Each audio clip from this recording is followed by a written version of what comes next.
Hello friends, welcome back to Story of Ages. A country that had existed as one for centuries would soon be split in two, but not by its own people, and not by a peaceful decision. It would be divided by world powers, Cold War politics, and a rushed agreement made far from Korean soil. Before war, before borders, before ideologies hardened into enemies, there was only one Korea, slowly being pulled apart. This is a real story based on historical events. For hundreds of years, Korea existed as a unified nation under the Joseon dynasty. During this long period, Korea developed a strong cultural identity. The Korean language, Confucian traditions, family structure, and social order shaped everyday life. Despite internal struggles like any other kingdom, Korea remained one continuous civilization. By the late 1800s, however, the world around Korea was changing rapidly. Industrial powers were expanding.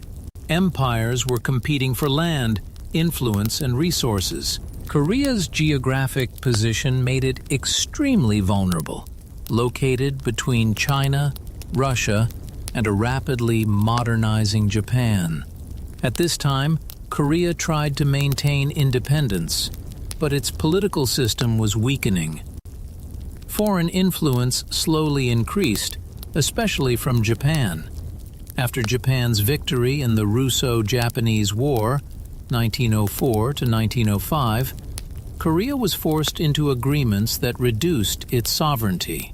Japan gained control over Korea's foreign affairs first, and then its internal administration. Finally, in 1910, Korea was officially annexed by Japan. This marked the beginning of the Japanese occupation of Korea. The occupation lasted 35 years, and it deeply changed Korean society. Under Japanese rule, Korea lost its independence completely. The colonial government controlled the economy, education system, and political structure.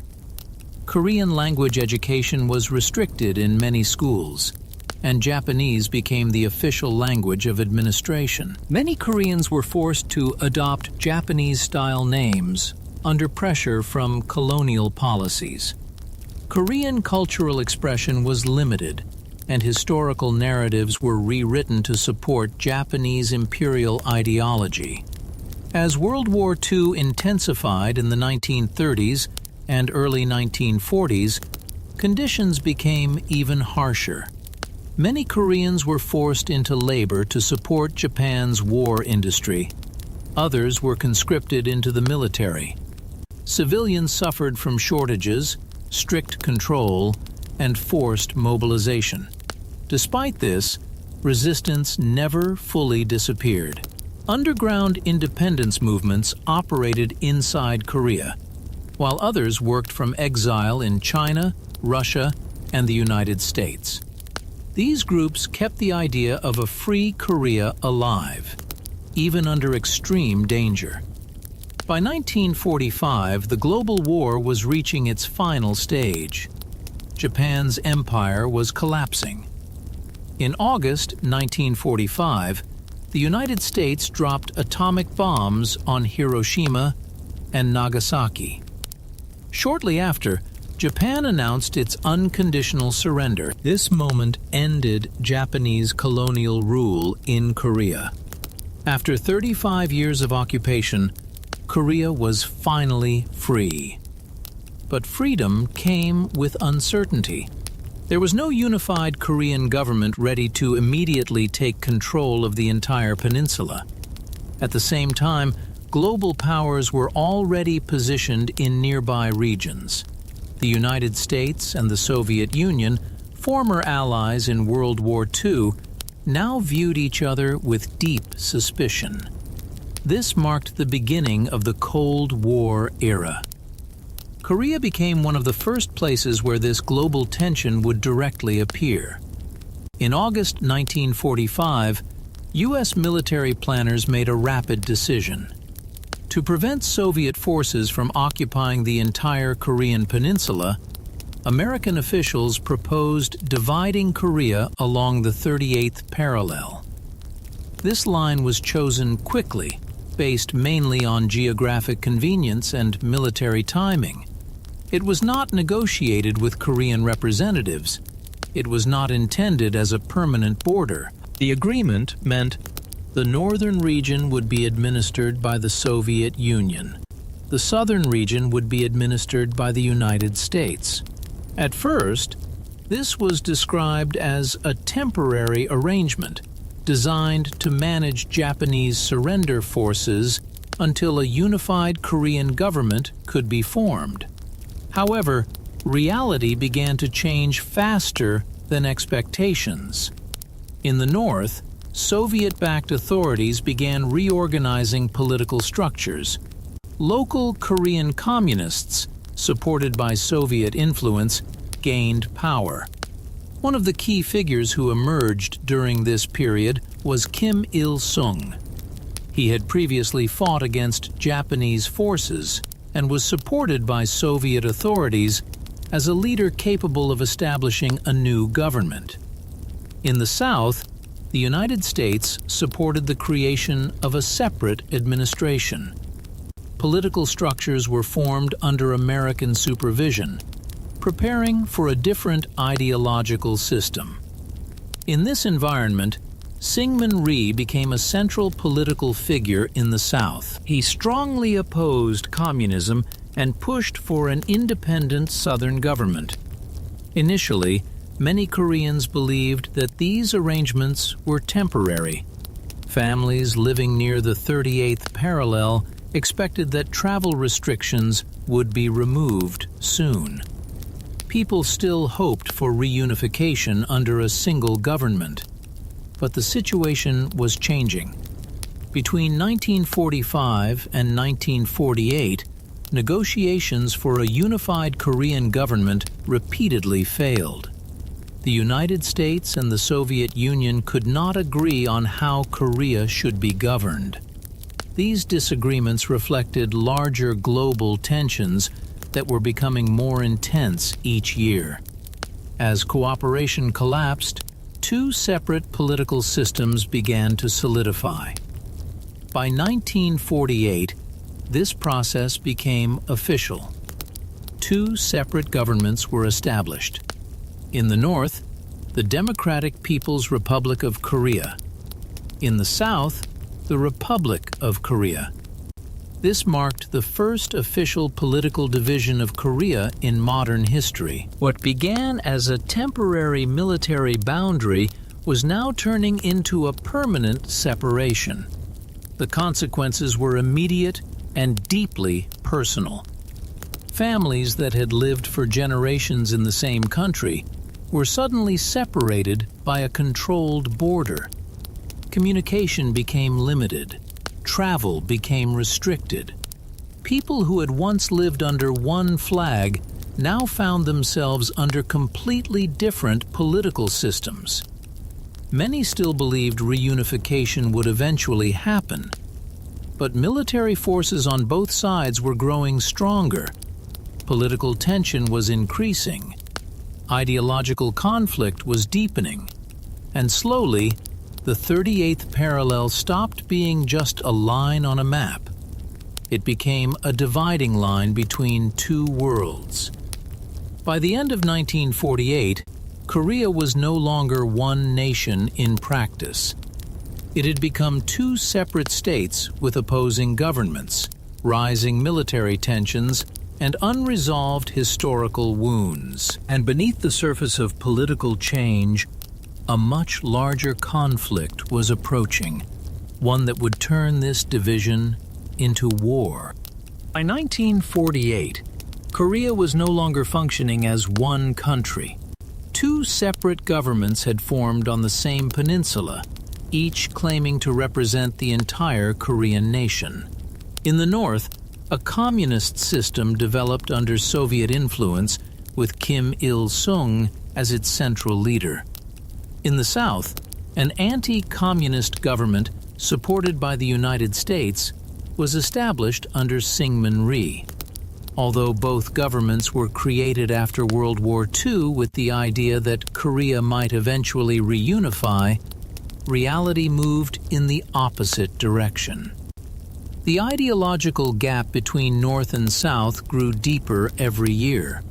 The North followed a communist model influenced by the Soviet Union, while the South developed a capitalist and democratic system under American support. This was not just a political difference, it became a complete division in how people believed society should work. The 38th parallel, which had originally been drawn in 1945 as a temporary military boundary after Japan's surrender, slowly turned into a real border. At first, ordinary people still believed it would disappear. Families expected reunification. Trade and communication still existed in limited forms. But as time passed, checkpoints became stricter, military presence increased, and movement between North and South became nearly impossible. Between 1948 and 1950, tension along this border increased steadily. Small, armed clashes began to occur. Soldiers from both sides exchanged fire in disputed areas.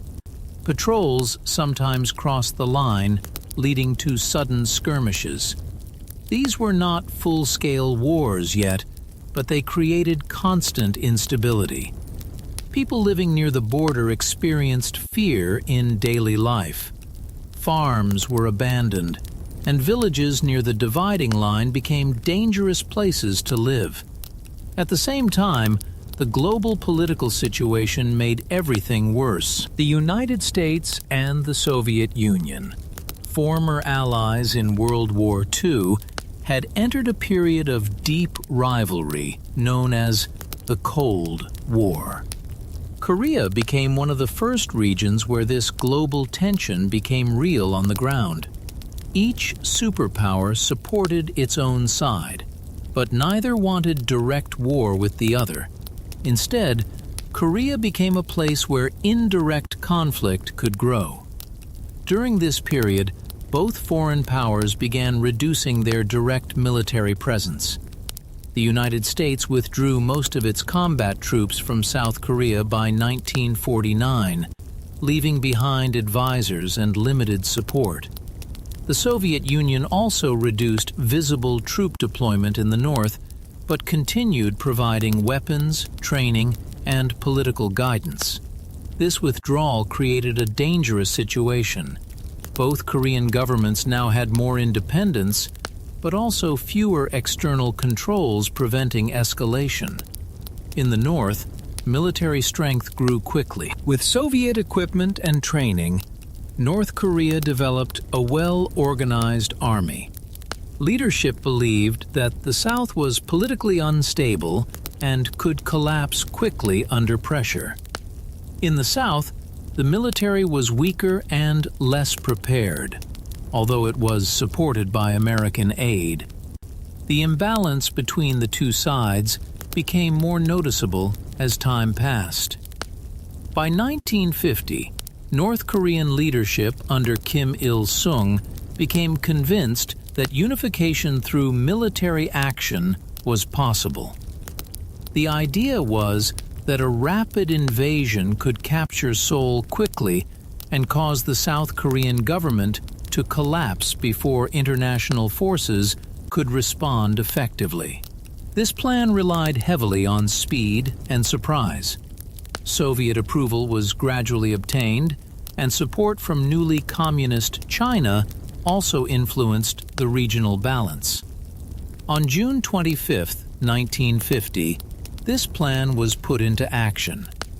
North Korean forces crossed the 38th parallel in a coordinated attack supported by artillery and armored units. This moment marked the beginning of the Korean War. The invasion was sudden and powerful. South Korean forces were caught off guard and within days, North Korean troops advanced rapidly southward. Major cities fell quickly. Seoul was captured early in the conflict, causing shock and panic across the peninsula. The South Korean government retreated, and millions of civilians began fleeing toward the south. Roads became crowded with refugees, and communication systems collapsed in many regions. Families were separated in chaos, and uncertainty spread everywhere. Despite early success by the North, the war did not end quickly as expected. Instead, it triggered immediate international response. The United Nations condemned the invasion and called for member states to assist South Korea. The United States led a military response under UN command, quickly sending troops, air support, and naval forces to the region. What had begun as a conflict between two Korean governments had now become an international war involving multiple countries. The scale of the conflict expanded rapidly, and the Korean peninsula became one of the central battlefields of the early Cold War era. By the end of 1950, it was clear that the situation had gone far beyond a simple internal conflict. The division of Korea had turned into a full-scale war that no one had expected to become so large or so destructive. The 38th parallel, once a temporary administrative line, had now become a permanent and heavily contested front line. And the war had only just begun. By late 1950, the Korean peninsula had already been torn apart by months of intense fighting. What began as a surprise invasion across the 38th parallel had now turned into a full-scale international war involving multiple countries, massive armies, and millions of civilians caught in the middle. After the rapid advance of North Korean forces earlier that year, the situation changed dramatically when United Nations forces, led primarily by the United States, entered the war. Their arrival reversed the momentum. Through coordinated airstrikes, naval support, and ground offensives, UN forces pushed North Korean troops back across the south and eventually northward beyond the original dividing line. At this stage, the war was no longer about defending borders. It became about control of the entire Korean peninsula.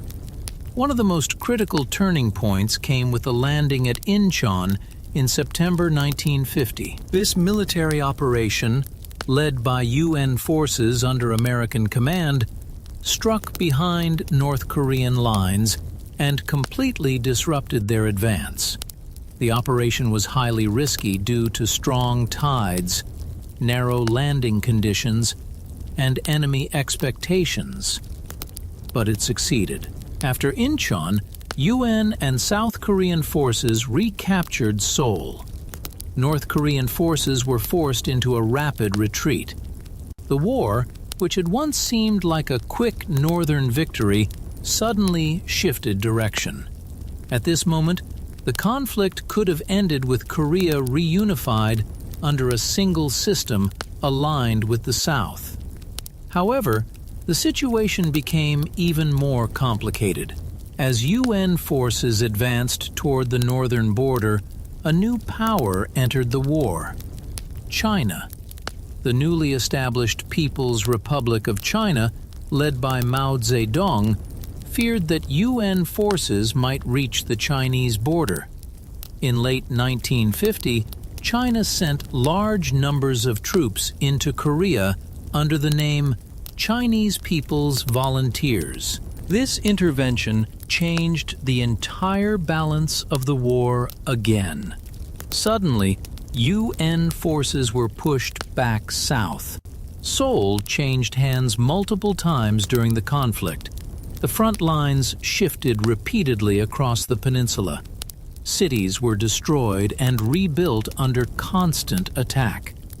Soldiers on both sides faced extreme winter conditions, difficult terrain, and continuous combat.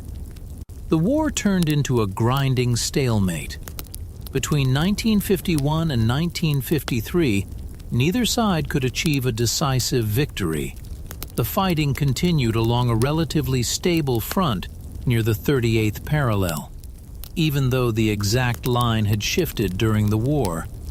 Trench warfare, artillery bombardments, and small-scale battles became common. Negotiations for peace began in 1951, but they were extremely slow and difficult. One of the biggest issues was prisoners of war. Another major issue was where the final border should be drawn. Talks continued for 2 years without resolution, while fighting still continued on the battlefield. During this time, the Korean people suffered the most.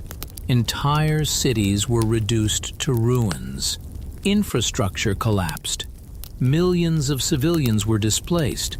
Families that had already been separated by the original division were now separated again, this time by active war zones. It is estimated that millions of people died during the conflict, both soldiers and civilians. The war became one of the most destructive conflicts of the 20th century. Finally, in 1953, after years of exhausting war, both sides agreed to stop fighting. However, no formal peace treaty was signed. Instead, an armistice agreement was reached, meaning the war was paused but not officially ended. This agreement created the Korean Demilitarized Zone, DMZ, a heavily fortified border that still exists today. The armistice effectively froze the division of Korea. The North remained under the control of a communist government led by Kim Il-sung, and the South remained under a separate government led by Syngman Rhee. Korea was now permanently divided. The war did not produce a winner in the traditional sense. Instead, it created 2 separate states with completely different political systems, economies, and international alliances. The dream of a unified Korea was delayed indefinitely. The 38th parallel, which had started as a temporary administrative decision in 1945, had evolved into one of the most heavily militarized borders in the world.